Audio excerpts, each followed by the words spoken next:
Hey guys, I want to talk to you about kerfing clamps here. I did a deep dive on kerfing clamps in the past, and if you want to see that, you can just Google Eric Schaefer and kerfing clamps, and you'll find the appropriate video. But just to sort of briefly go over that real quick before I get into how to make these special clamps, I just want to mention that this is the typical kerfing clamp that the majority of amateur guitar builders and even a lot of professional guitar builders use, which is simply a clothespin with a rubber band wrapped around it to give it that extra oomph. These, however, simply do not work great. They work, they get the job done, and you know what? They're very inexpensive because you can get a lot of clothespins and a lot of rubber bands very cheaply. However, if you do this for a while, you will find that they just don't give enough pressure in the right areas to get a good seating of the kerfing everywhere. It'll work, the kerfing's not going to fall off, your guitar will hold up, but as you may know, fit is very important to getting good tone, so any little way that you can reduce the sloppiness in your gaps and things like that is always a good thing. Now this is another option that came on the market more recently. I bought a couple of these to try them out. I wasn't super impressed. They worked a little bit better than these, but they still weren't perfect. So it was just a marginal improvement. What I've made here, and I've been using these for over a year now, so they hold up. I wanted to use them for a while before I made a video recommending that you do this. So I've used them for almost 2 years now. These are little mini C-clamps. Here I'll show you a new one that hasn't been modified. These are little mini C-clamps with the long extension piece here, the part that gives you leverage when you're clamping this down. That has been cut short. And then here, and here, I've used Plasti-Dip, which is basically like a coating for the handles of tools. Generally, people use it like if you have a wrench or something like that and you want to put a nice grippy rubber material over the handle to make it grippier. That's what this material is for.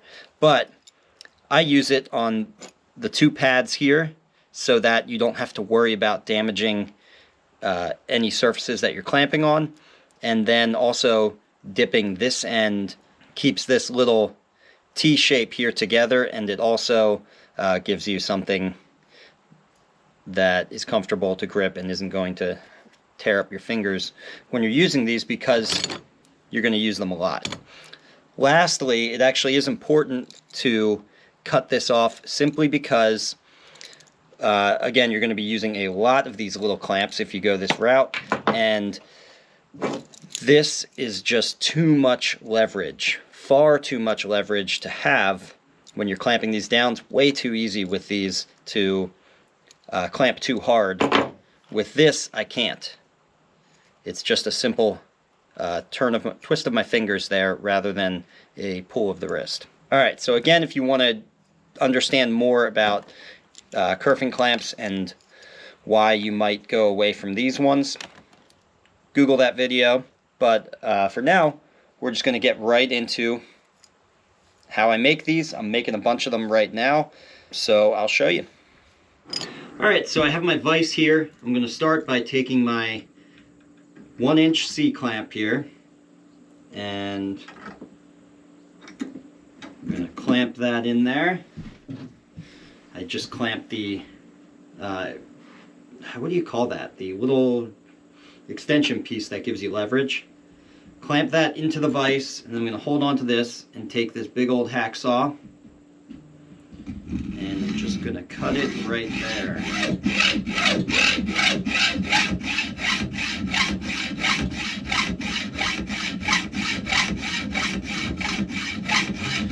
And again, one of the reasons we're cutting this is to reduce the amount of leverage that you can use on these clamps so they're not dangerous towards the workpiece. But also, as you would find if you tried to use an unmodified mini C-clamp is that long piece would seriously get in the way when you're clustering these clamps very close together. So you really need to cut that in order to give yourself room to fit these clamps along your kerfing. All right, let's move on to the next stage here.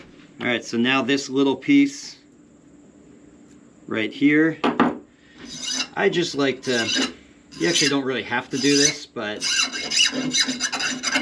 I like to take the burrs off after I've made that cut. All right, that looks good. Okay, and so here is Plasti-Dip. It comes in different colors. This stuff is black. What I showed you earlier was from this red jar here. Color doesn't matter, of course, but here's a close-up of what we're looking at. You can find this really at any hardware store. It's pretty common.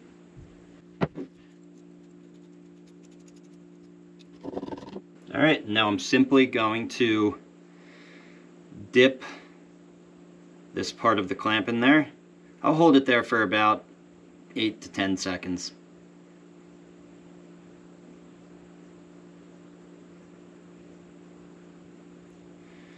And then we're going to pull it out.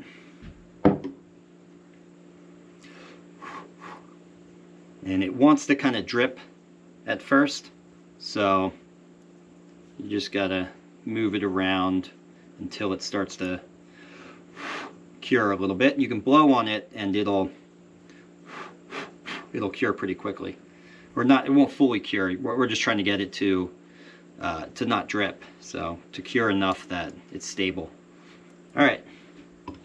By the way, I have the door open here and the window open over there for ventilation right now. Even though I'm in a pretty large workspace, if you're in a small workspace, you definitely want to ventilate the room well, because this stuff smells pretty nasty.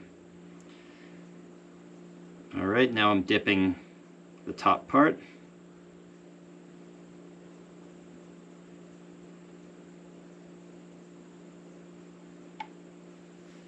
Okay, same thing.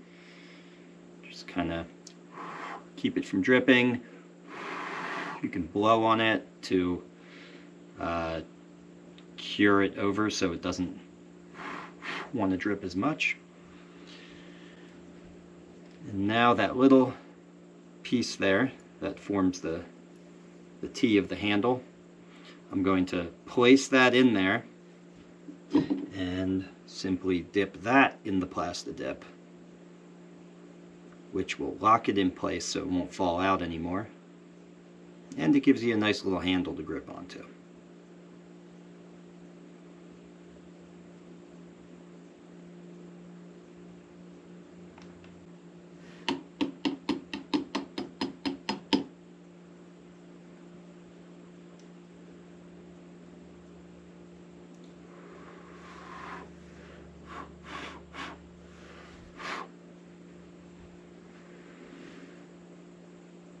Okay, so this is ready to go on the drying rack here.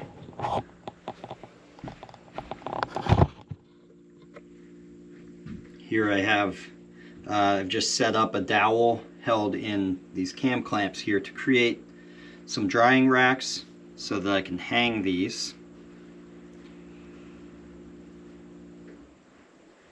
And that's really it. I do like to, after these have dried for really even just like 15 minutes, I do like to take them and I'll do that dipping process a second time just to give a little bit of a heavier coating around all those parts so that just so it doesn't wear through over time, although I haven't experienced this material wearing off from use, which is really nice. And again, that's why I wanted to test these and use them for a while before I decided that it was a good idea to make more of them, because I wasn't sure how that material was going to hold up through using them as clamps for many applications, but they held up great. Okay, so that's it. I'm now going to start taking these ones which have cured for a while, and I'm going to give them a second dip. Take care, guys, and if you try this yourselves, go ahead and let me know what you think in the comments. Bye for now. If you learned something here, please give this video a like and subscribe so you can be notified when I release a new DIY guitar making video. And if you want to really learn more, take one of my structured online courses at ericschaferguitars.com or register for a hands-on guitar building workshop here with me in Burnville, Pennsylvania.